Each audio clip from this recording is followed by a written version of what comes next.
before I start the questions to the audience, I just want to introduce our panelists here today. So, Alison, the lady just over there, is an environmental health officer by trade and has worked over 20 years of experience in local government, particularly waste management.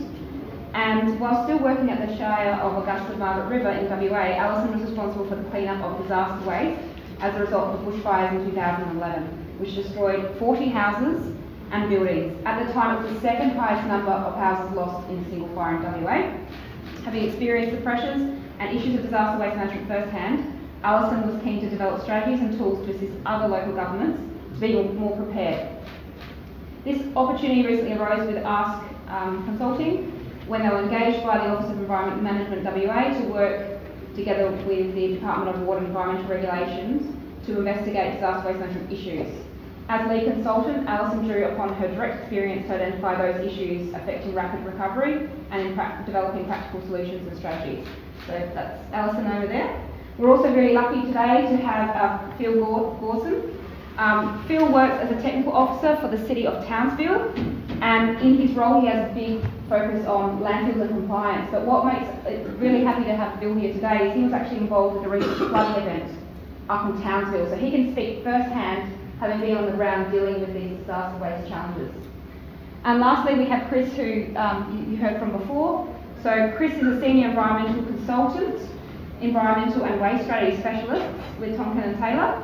He specialises in a range of areas, but perhaps the most relevant experience Chris has is Chris and I actually worked together over in New Zealand looking to develop a planning template for disaster waste management and actually helping them move forward in that space there. So please give our panellists a warm welcome. So I wanted to start with the audience though, just to get started. I want to hear from some of you. So put up your hand if you've recently dealt with waste following a disaster event. Okay, the last 3 years. Yep, okay, so we've got quite a pool of knowledge here in the room as well, so all those individual experiences. And put up your hand if you've been involved in the planning aspects of disaster waste management. So not necessarily just responding to it, but actually developing planning capabilities. I might pick on a couple of you. So this gentleman at the front here, Mark, could you just tell us a little bit about your experience in that space? So basically I'm the local emergency management officer for Suffolk Council, and I was previously in the other council. So in regards to the whole end plan for the council, that's part of my role. This is disaster recovery and clean-up is certainly part of that plan. Excellent. And there was another hand at the back there. Yeah, Angelo from the Hillshire Council. So our disaster was some severe storms just before Christmas in Sydney there. It was around about mid-December, just before Christmas. So the issue there was the clean-up of green material basically, and public trees. We had to make areas safe, etc. So I think the environment and health from the manager environment and health team, but it sort of went over a couple of different sections of council where we had our staff who were responsible to respond to those disasters immediately. So there was issues with communications, etc. And then just the situation of having the resources to be able to do the work. The concept thing there was too, in terms of waste management, was our residents' expectation then, because they couldn't put their green waste in the bin because obviously it was bigger material that come down in the storm. And our suggestion of using a curbside clean-up where they had to bundle it and meet certain requirements didn't help them either. So there was these issues, and then I guess the anxiety over a disaster, and then that the residents feeling potentially that they didn't have council support, and obviously the cost in terms of doing the work. Can I just ask if you can show your by raise of hands, how many people have a disaster waste management plan in place? We've got a couple in the back, and is that, can I speak of this gentleman here, is that a council plan or is it a state plan? Disaster plan, we have a LEMO appointed. I think the trigger for us, we're a neighbour to the hills in Sydney and Parramatta. We had 2 storm events with significant tree damage, and it was about when does that plan trigger? Is it a big enough event to trigger that plan Molino in action, or is it managed then just by the officers, tree management officers, health, waste officers at that level with contractors? So I think that's the money area for us, is that, you know, where did that trigger come in? At what level do you actually nominate or declare it a disaster? Not just from a council point of view, but also from a financial support to state government, kicking funds in as well. And there was someone at the back there? Yeah, from Bundaberg Council. We had about 6 years ago, we had floods in Bundaberg, so I was a part of that, but since then we've developed the disaster sub-plan. It sits under our local disaster plan, and probably one of the key things with that is we'll come up with planned areas on different events on where we would set up any temporary transfer stations with the amount of waste that comes in. We had a couple during the 2013 floods, and we had quite a few learnings out of that, so we sort of put that into a plan. So, yeah. Okay, so there's some planning going on at a more local level. How about the state government level? Has anyone got a plan at the state government level across Australia? Nobody knows. Okay, so that's a bit of a trick question as well, because South Australia has a disaster waste management plan. I think, as far as we're aware, it seems to be the case, the first of its kind in Australia.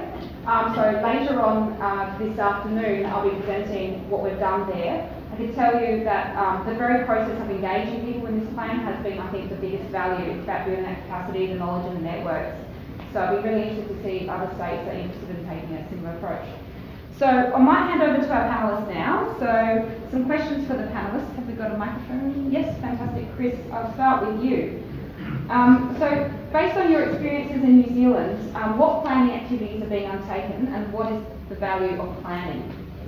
Okay, so as Kat mentioned, we worked with funding from a couple of regional councils, so kind of EPA equivalents, I guess, in this context, and funding from our Ministry for Civil Defence and Emergency Management to develop a disaster waste management template, which Beck borrowed and stole from South Australia, and then built on top of that by building some proof of concept GIS tools to provide for estimates of waste. And I guess the fundamental driver for that project was that we'd had a number of reasonably significant events, floods and earthquakes, I guess, the main ones, and had made some similar mistakes. So, in a sense, we wanted to start making new mistakes rather than the same old ones. So having developed that to a point where that's been completed, so that material, the template document and some worksheets are available on the web on the Environment Canterbury website. If you want to hunt for that, I can give you some links and point you in the right direction. So subsequent to the completion of that project, we've been doing some work with a couple of organisations around the country. We were bringing together groups of local authorities and effectively gaming scenarios. So using the GIS tool to come up with some credible estimates of the quantity of waste that you might deal with, because one of the consistent messages we got was that we always underestimate how much material we're going to deal with. Even if we think we overestimate, we end up underestimating and getting surprised. And even talking with Phil about Townsville, it sounds like there was a similar issue where we probably had more than we anticipated. The other thing the GIS tool helps us to do is to think about things like transport linkages in that immediate response phase. So some of the constraints that you might have and linkages to some of the temporary sites. So just basic GIS, I guess.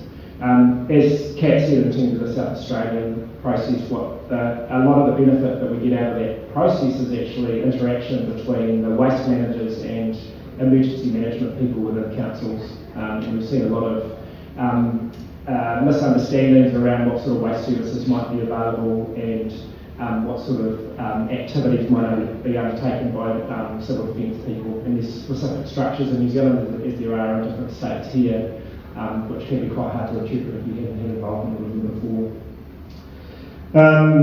So probably the main benefit, I guess, out of that process, it's lovely to capture information and go through a planning process. I'm not a huge fan of documents in their own right, but it's the conversations and just the pure fact that you've actually had a bit of a ponder about, so if that happened, then this wouldn't work, so we might need to do that, and actually I need to talk to this person. So probably the best outcome we had was a local authority guy who'd gone away to work through the worksheets that we developed and had struck up a whole series of conversations right through his council with his roading team, etc., wastewater guys in terms of access to temporary storage areas, and then just generated a whole lot of thinking right across council. It just means they're in a better position, and it's, there's 100% likelihood that he'll draw on that knowledge, I think, in the next few years because of the nature of New Zealand. Thank you, Chris. I might move across to Alison now. So building on the planning side of things, you've done a review and work in Western Australia. From that review of disaster waste management in Western Australia, where are the biggest planning gaps that you've been facing? Okay, so WA, I suppose, took one step back and sort of from going out and saying, all right, we need a plan, and started to look at what are the issues that hinder emergency waste management, efficient recovery, which, to their credit, because I often bag them, to their credit, it was an ability to sort of take a strategic viewpoint at what's actually happening, do we need a plan, or what are the other, key linkages that we need to also work on as we move forward. So, of course, one of them was the emergency management framework. We went through and went, all right, what sort of framework have we got to support waste? And of course, there's little consideration within the emergency management framework with the states. There's no planning, responses are on a more or less a one-by-one basis, and there's no consistency and no documented processes. So, pretty much if something happens, you're on your own, sort it out. And then we moved to looking at legislation, and of course legislation is complicated, it's obscure, it's a general sort of hindrance as opposed to assistance. So this is in particularly in areas where policy or clarification or direction is required to expedite emergency waste management. So I guess some of those, examples was emergency waste management is referenced to, impacted upon and governed by at least 15 Acts of Parliament within WA, and that's not just the supporting regulations that are under that. 7 government departments at last count, because they restructure frequently, and the further division of portfolios within that. So within your Department of Environment, so stuff, you've got your pollution response, you've got your licensing, you've got registration, you've got all sorts of differing portfolios. And then 6 ministerial portfolios. So you can see how interconnected and the level of complexity that's required to manage or match your recovery operations if you're going to manage the waste within that legislative framework. So that was quite a big one, and quite surprising really when you sort of sat down and had a look at it. Funding and payment mechanisms were probably the biggest for me until you've been through it, do you realise how important these things are. So government funding systems for us in WA lack clarity on the eligibility. Really don't know what you're eligible to get funded for until it happens, and the wandering by comes down and says, well, you get funding for this, this, and this. But you can't pre-plan that because you don't really know, because you might not meet the scope. So, that hinders local governments in their ability to plan. There is also a bit of a duplication of benefit happening where government funding systems duplicate what insurances claim. So some people actually can work out better off than before they sort of started with that duplication of benefit. So the role of private insurance isn't clearly defined. It's something that the government needs to look at and go, well, how is this going to fit into our arrangements?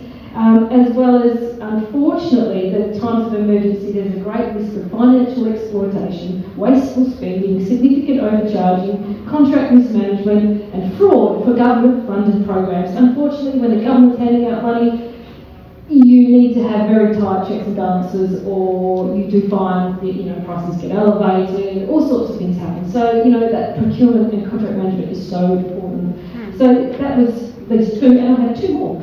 One of them, which was a Giles knows, was one of our favourites, was the infrastructure capacity. So based on the many case studies we looked at and we researched for this project, the availability of disposal capacity, so the location, the size, the suitability, is crucial for the prompt and efficient management of waste from emergencies. So there's currently no information available to determine the immediate capacity or suitability of the state's waste disposal capacity, or assess each region's capacity to handle significant amounts of waste. So how do you plan when you don't know the capacity of all your landfills around you or your resource recovery facilities? So that one was a big one. We thought the state really needs to move on looking at its ability to handle a large-scale event and where's it going to go. So there's some really interesting infrastructure issues that need to be dealt with, as well as hazardous waste management. There was no clear identification of which parties are involved or responsible for identifying hazardous waste,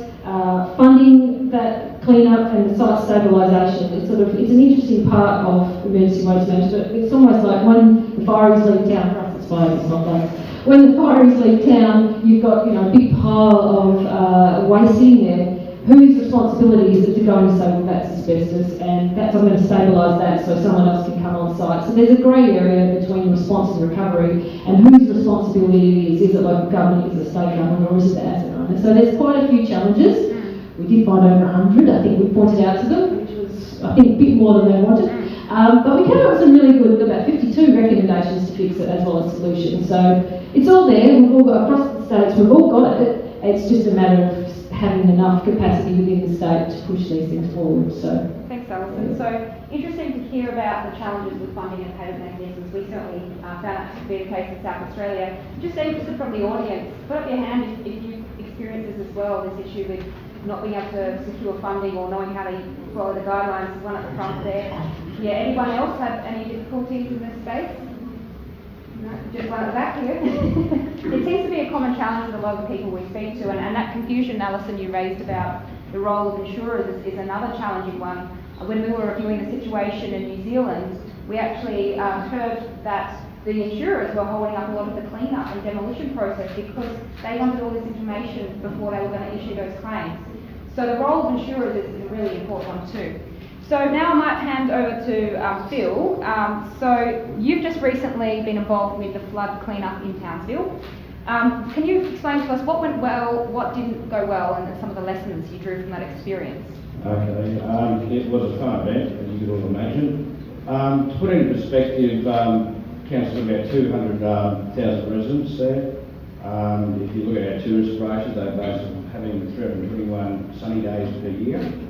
And then in a matter of a week, we've got about 1.6 metres of rain. So, as a result, that ended up with about 18,000 premises without electricity, some for a short-term period and others for quite an extensive period. We had 3,500 premises underwater, and when we say underwater, that's ranging from 300 to well over a metre through the premises. Two of our major bridges were out, two of the older bridges, and they were cleaned up pretty well, and overall about 20 suburbs being affected. I think one of the things we did right at the start, which I think was very positive, was the fact that the gentleman raised resources. We acknowledged our limitations very early on, and as a result we put our hand up and phoned a few friends. And as you know, when you get a bit of funding through disaster management, it's surprising how many friends come to you at age when you've got money to hand out. But that was the first thing, just acknowledging limitations and looking at alternative resourcing for a lot of activities. From day one of the event, as soon as the water subsided, we had trustful food bins placed in designated locations. We picked somewhere where everyone's got access to in every city in Australia, Bunnings stores. So two of the three were good. One was actually underwater still, so we used two of the Bunnings stores around town and set up a separate one adjacent to one of the flooded areas. The establishment of transfer stations, temporary transfer stations, as most people would have, they would have these areas designated in their plans. We had about 18 listed, all smattered across the city, up north, down south. The problem is about 16 of these were underwater too. We're used to heavy cyclone events. In hindsight, they're a lot easier to deal with than the floods, I think. So those transfer stations were established within about a 5-day period, and as a result, and another good thing that happened was we ensured the separation of hazardous waste, which I think is vitally important. The last thing we want in your landfill is any further environmental threats to it and or fires and the like, which things are a nightmare as it is, you just don't want to complicate it any further. And also, we were very aware of what we couldn't claim, so that helped dictate how we managed and funded and who we used and resourced to do all their work activities. Okay, some of the things we didn't do well. One was a bit in the planning section. As I said, we had 18 potential facilities. A lot of them were underwater, and these are areas that never as far as we were aware. And as a result, we set up a very good station, about 40,000 square, so about 10 acres, adjacent to some of the flooding areas, and that a separation of both domestic and commercial. Never failed to meet. That worked very effectively. We ended up with, I think, about 15,000 transactions through that facility. We didn't have the luxury of a large site down the southern end of the town. It was only about half that size, so it was only restricted to domestic. So as a result, the impacts on the landfill were a lot greater than one anticipated, and that was really undesirable at that time. Another thing we could have done better was much better the pre-approval of some of these temporary transfer areas. The last thing you want, and no offence intended, you don't want DES or your EPA sniffing around when you're that busy and need even really trying to provide a positive, reactive and effective service to the community. And I suppose the last thing, which is I suppose just the nature of disasters to a degree, getting back to business as usual, you do tend to sort of forget what you're employed for. At council, a lot of your standard, real basic activities are somewhat forgotten to a degree. And as a result, that's why we called in those additional resources to assist from the start, because we knew that was going to happen. Thank you, Phil.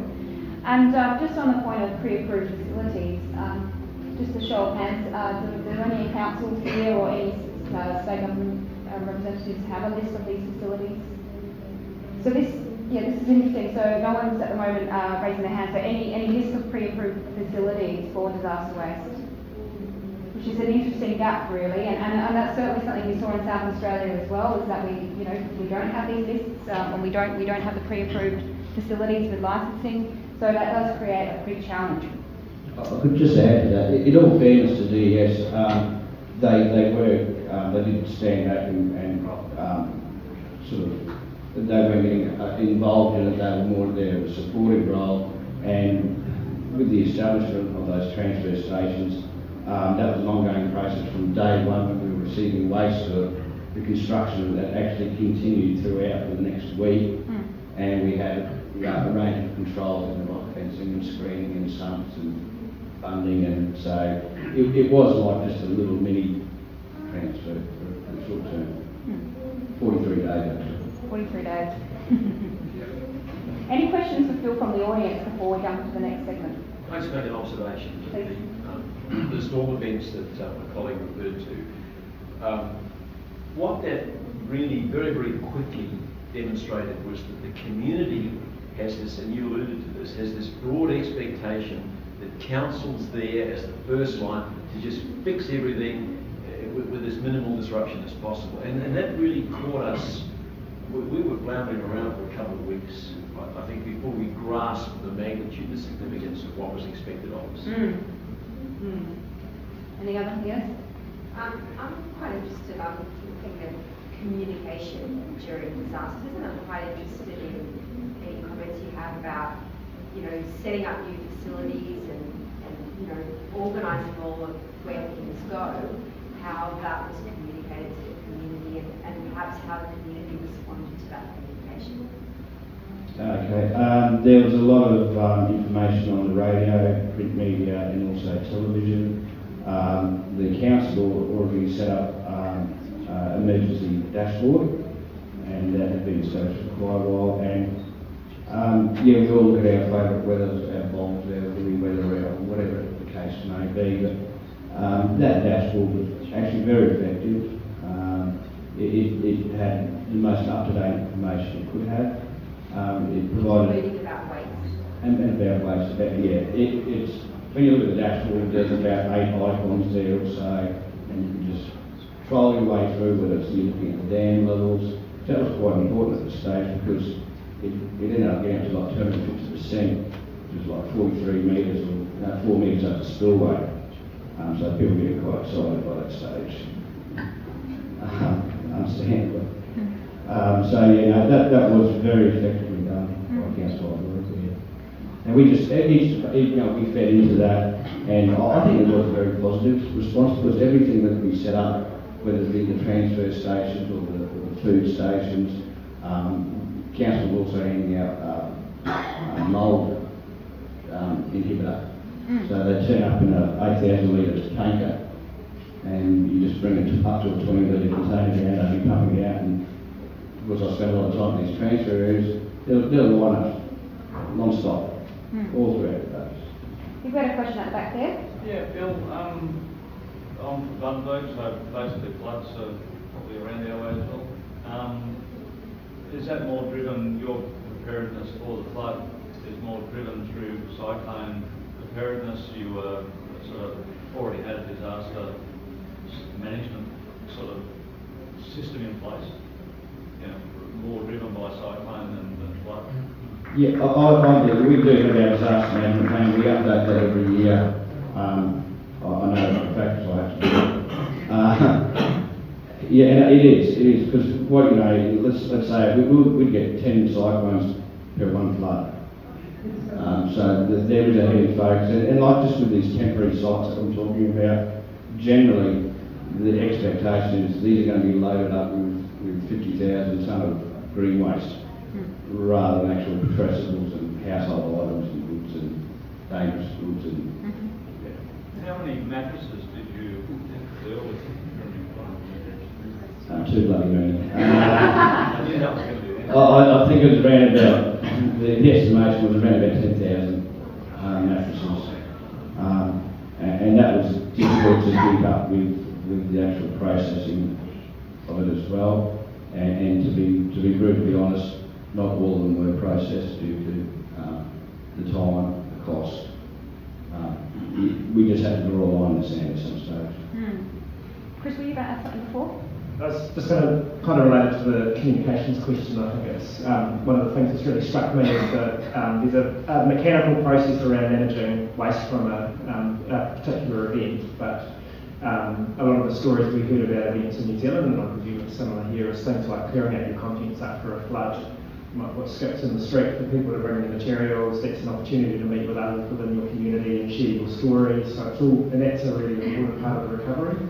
And a lot of the guidance material we've put together is talking about integrating that waste management thinking with a whole raft of activities, both at response and recovery, in terms of communications, in terms of intel, in terms of logistics and so on. So I think it's a mistake to put waste stock on the side. It needs to be integrated, and the civil defence guys in New Zealand talk about psychosocial recovery. And if you use some of the terminology here, it sounds kind of flash, but it's all about recognising that we're dealing with people, and it's about providing an opportunity to recover psychologically as well as physically. So I think that's a really important thing to recognise when you're busy managing the mechanics of dealing with waste as well. Alison?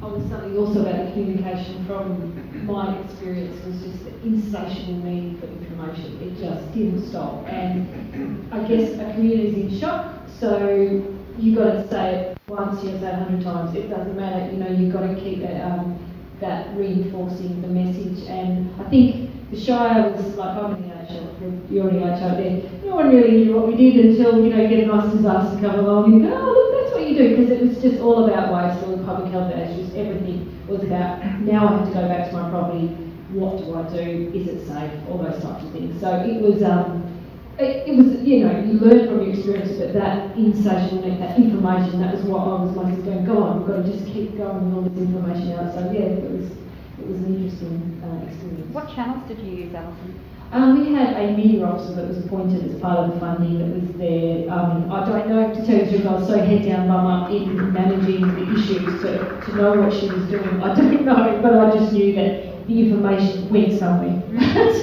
I just said, here's the information, make it go. So I probably wouldn't be the person to be able to comment on that one, but yes, I do know, looking back, information was a key. And having those media people, that communication people on board was the best thing we could have done.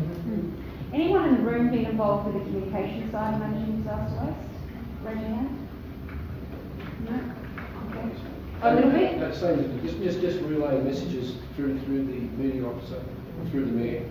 And we talked about it's keeping tabs on the Facebook pages, those little everything to the suburbs. Because the story starts there, and all of a sudden becomes the people who drew and all of a sudden you take all your stuff here and all of a sudden try to, you've got to shut them down and put it back in the right direction. You have to get all the information here from the I think the Townsville, you've got your scorecard and Tonkin's IMS. We're talking to them about having that information there, so you use it directly straight to them as well, or back to for us, it's the combat agency. So if we have a flood, it's SES. So we just keep on pushing them back to the SES as get all the information.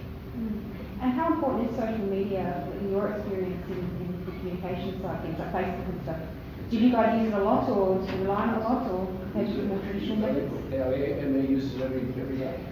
Yeah, it's key.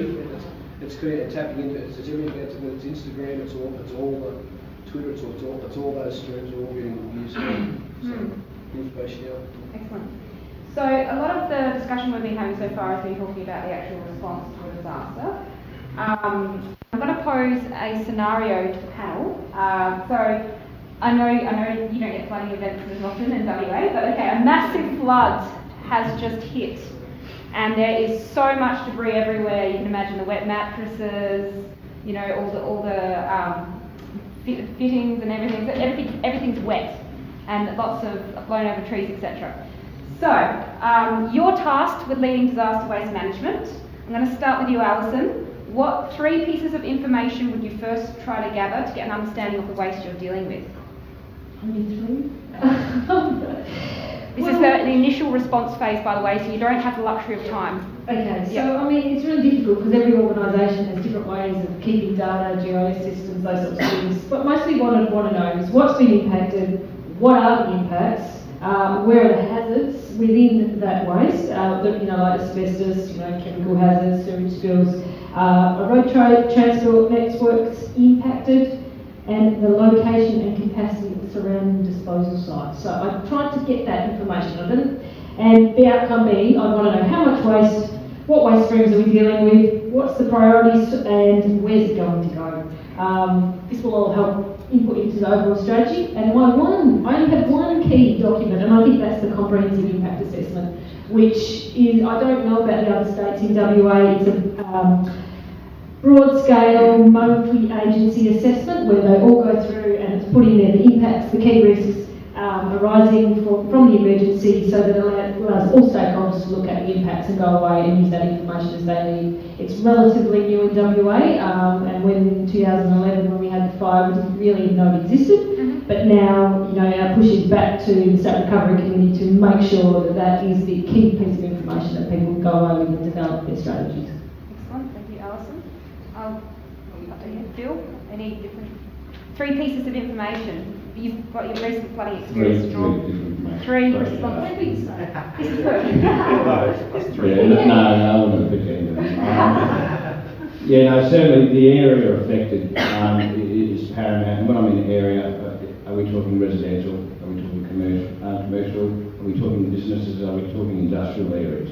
You need to know that area, those sort of details, so you know what are you going to be prepared for, what's about to come your way, or what are there any potential impacts that you need to actually try and nullify straight away. Also, obviously, the number of premises affected, so that will help shape your response and any establishment of your transfer stations, trying to consider out or map out potential sizes, because you can have a massive event, but if there's very little infrastructure involved with it, well, there's possibly not a need for a temporary transfer station. You might just actually just find an open pack to deal with green waste as a result. So it doesn't have to, and you shouldn't overcomplicate it. Just there's enough complications with it as it is. And the only other thing really is the infrastructure impacts, because there's no use trying to play out how you're going to deal with this waste and setting up facilities if you can't get the damn stuff to there in the first place. Okay.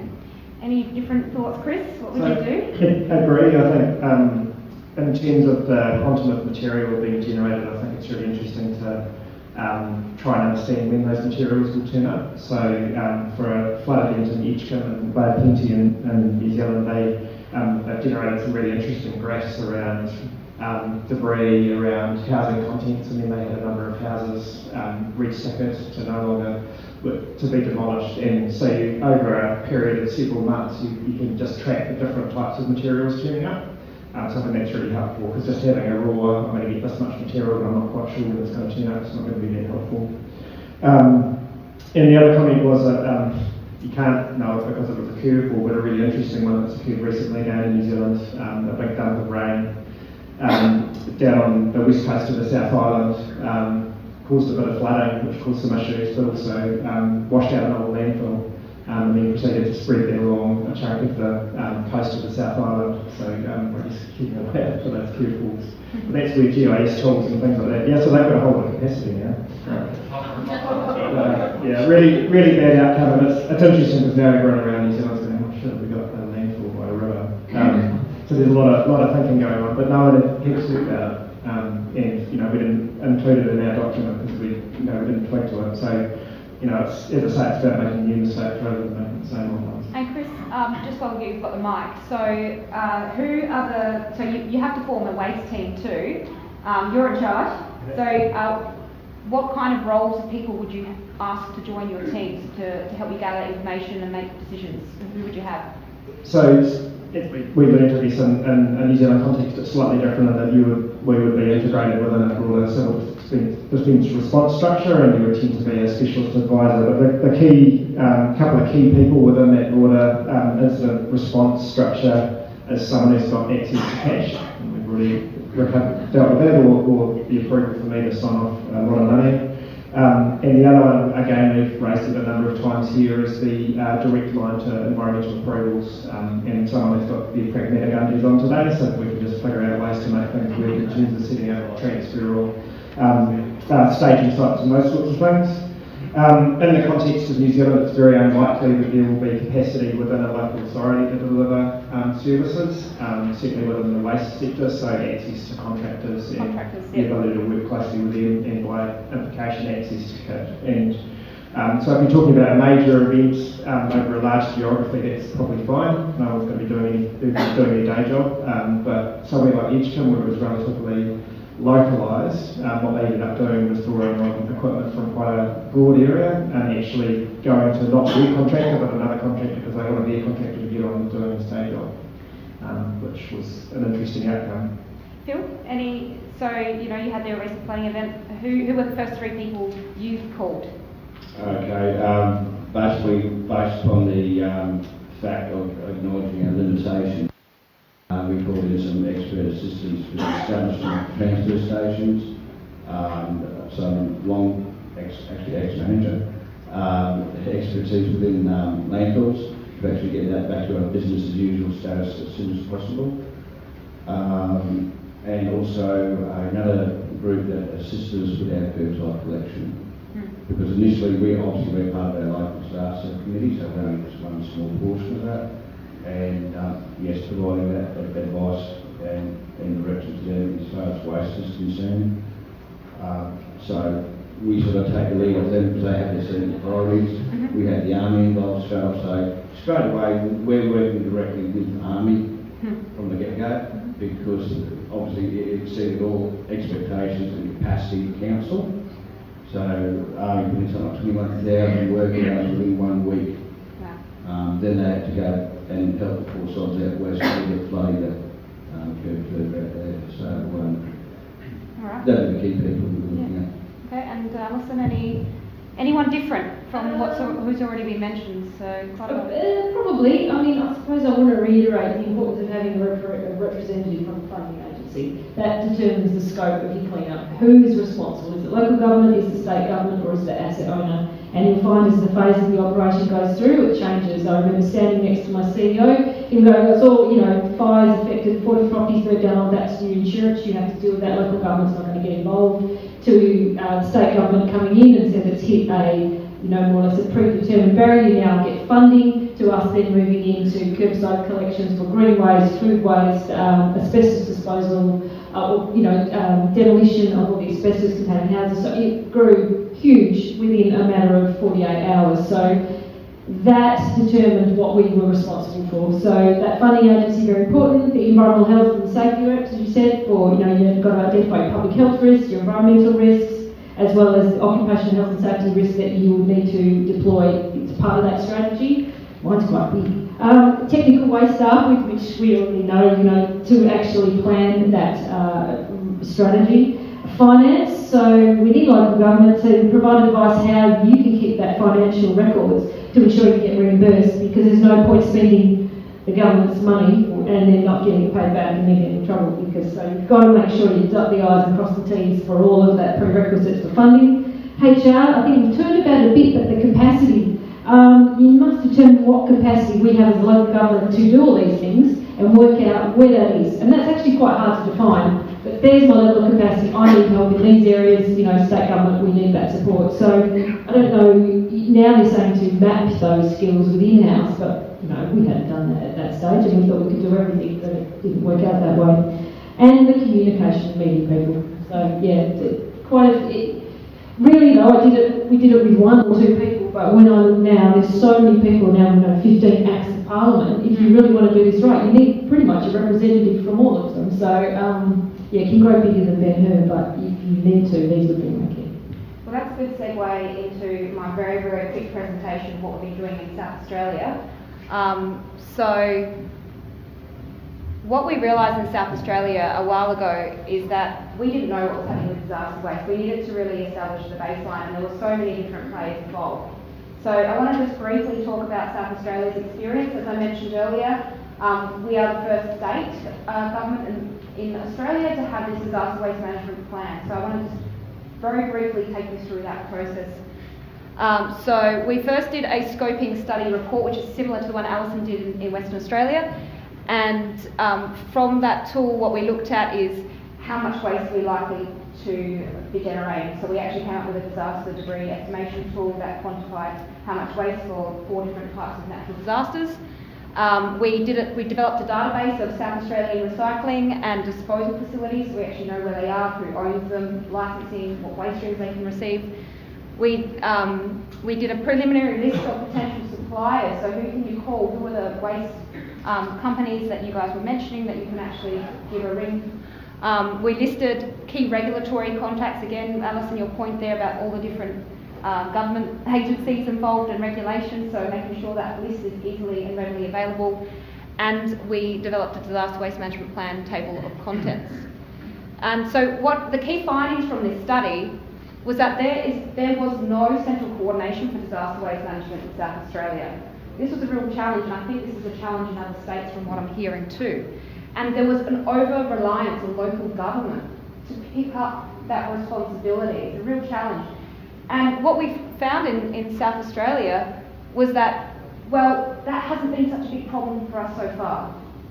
Because the scale of the events that we've had recently in South Australia haven't been that big compared to what we could potentially face. So we actually did some modelling to look at how much waste might we actually have if we had a major disaster event. And the worst case scenario there is a 1 in 10,000 year earthquake, where we would have 8.8 million tonnes of debris. Now, to put that into perspective, every year South Australia manages 5 million tonnes of debris. So that would completely overwhelm our infrastructure and systems.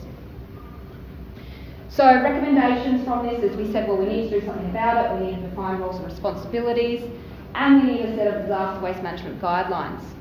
So the state government, this is led by Green Industries SA, by the way, the state government who commissioned this initial piece of work then actually commissioned Rawtec, the company I work for, to develop this plan and guidelines.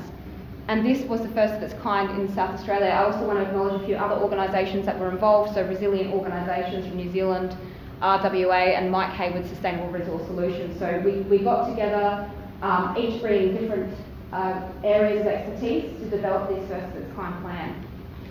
And this process involved extensive consultation with stakeholders. I found myself sitting down with people in the emergency management framework of South Australia, which I would otherwise never have an opportunity or reason to talk to. So I was, speaking to the SA Police, to the fireys, etc. And through this process, what we realised is that people didn't understand. They all knew waste was an issue, but they didn't know whose responsibility it was, and it was a really challenging process to actually then say, well, who is going to be responsible and who's going to support that process? So the disaster waste management plan integrates roles and responsibilities for disaster waste, and those roles and responsibilities are actually integrated into South Australia's emergency management framework, so it's actually now part of legislation. We also developed disaster waste management guidelines to provide advice on managing key waste streams. So we had, I can't remember how many, but maybe 20 or so waste streams, CCA posts, asbestos, animal carcasses, etc. There's some general guidance on that. So these are the two documents, so if anyone's interested, you can download them from greenindustriessa.gov.au. So Green Industries is the one who commissioned all this work and took the leadership on this. So key takeaways from this process in South Australia. So as I noted before, there's many stakeholders involved with disaster waste management, and local governments were heavily relied on. But if a big disaster happened in South Australia, it's likely we would have so much waste that it would completely overwhelm our systems. So it was really important to be able to define these roles and responsibilities. So in that disaster waste management plan, we've actually assigned a lead agency, so that's Green Industries of South Australia, but also a number of supporting agencies. So other agencies that will help with data gathering and intelligence, or actual operational teams, etc. And through this process, if you're looking to do something similar in your own state, again, I can't emphasise enough, and I'm sure speaking to people who already know this, but really undertaking that extensive consultation was so valuable, just getting everybody in the room to create a mutual shared understanding of what exactly it is we're talking about. And it's that process that builds the networks and capacity within individuals and organisations to manage disaster waste. But again, we did develop the disaster waste management guidelines, but as we all know, no disaster is the same. And as Chris pointed out in your disaster experience over in New Zealand recently, it's hard to predict what's going to happen. So these guidelines can't be too rigid or prescriptive, but it's more about setting a sequence of events, or should I say, a process to follow. So from the initial response through to the end of the recovery, what information should you collect? Who should you talk to? What kind of contractors might you need to engage? So it's about providing that general process rather than a prescriptive framework, because we know that as soon as you actually get a disaster, if you have something that was too prescriptive, you'd probably throw it out the window because it wouldn't work, because you wouldn't be able to predict the challenges.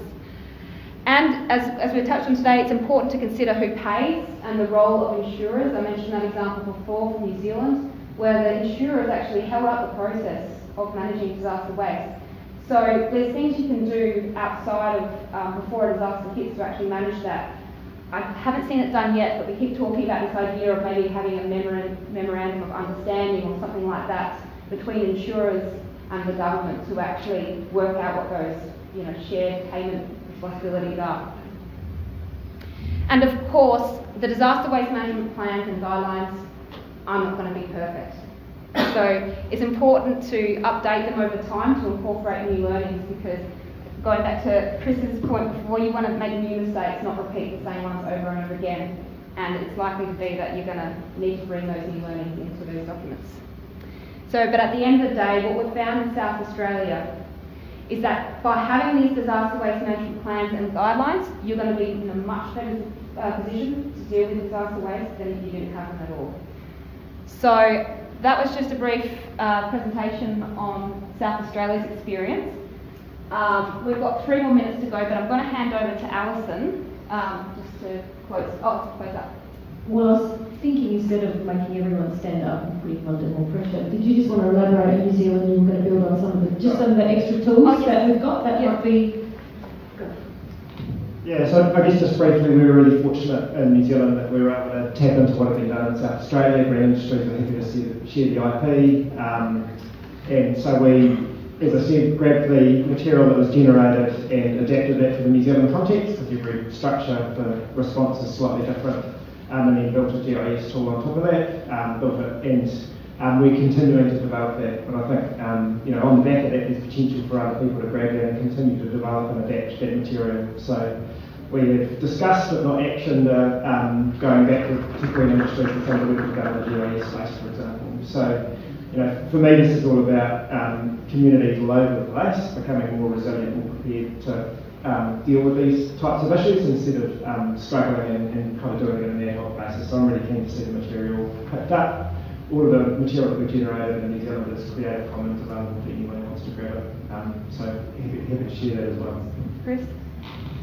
And for us in WA, unlike your project where Grid Industries were happy to share the IP, we didn't have that sort of life. So we actually had, as part of our project, to develop some tools for WA, and one of them was actually a waste calculator, potentially similar to what you've done. How's that duplicated? So to rapidly estimate waste types and volumes in the emergency event, we had a legislation matrix in there as well that documents the many legal provisions that reference or impact or govern emergency waste management to sort of help you sort of navigate that maze. A flowchart to guide stakeholders through the emergency waste management process, an infrastructure and contractor database that documents approved waste collection, transport, storage, processing and disposal facilities. Temporary storage facility guidelines that cover siting, approval, operation and closure, a guideline for competencies for rapid hazard assessment teams, so that make sure that we're sending people out that are adequately trained, a guideline for identification and stabilisation of hazards, and a competency matrix for clean-up contractors. So these are all sitting with the State Recovery Committee at the moment and aren't released, but as soon as they are, I'm pushing to get them out as far and wide as possible, and we would like to collaborate further. We suggested that the government collaborate further with South Australia to sort of really refine what we've done and then move forward with the other states. And because part of our project was a jurisdictional review to look at what all the other states are doing, but as you can imagine with the 15 different acts of parliaments and the complexity, there was no one person in any state that could talk about it with any knowledge. So, you know, we had to draw conclusions from who we spoke to sort of say, yeah, it's a bit of a mess. So we would like to, we're all sort of quite passionate about what we do to push this and advocate forward to get some sort of, I guess we said today, harmonisation, but for Australia to have a prepared response. So that should be something for the future that we'd like to see. Yeah. But I guess, did you want to close? Yeah, just quickly. So it's 5 o'clock on the dot now. Just want to show of hands. I just want to know if, who wants to do something with this information today. Put up your hand. And I'm going to, wow, okay, fantastic. We've done our job, guys. I'm going to pick on a couple of you. I'll pick on Jolie at the front. What's the next step? What's the first next step you want to take from today's session? I think there needs to be, probably at the state level, there needs to be guidelines that can be accessed in a minute. I had to clean up from a bushfire last year, and I googled towns where they had bushfires and rang their waste managers. That's all I had, and that's not really adequate when you're dealing with the devastation that we were faced with. We had no idea. So, there needs to be a framework, but it needs to be easy because you've got to be like that. You need to be able to respond in 20 minutes, not go through, while you need a lot of information, you need to be able to respond very quickly as it evolves. So something that's just easy to grab online, that everyone knows about, that's consistent with everyone probably. Fantastic. All right, I might close the session there just because it's 5 o'clock and I don't want to hold you guys up, but would you please join me in thanking the panelists?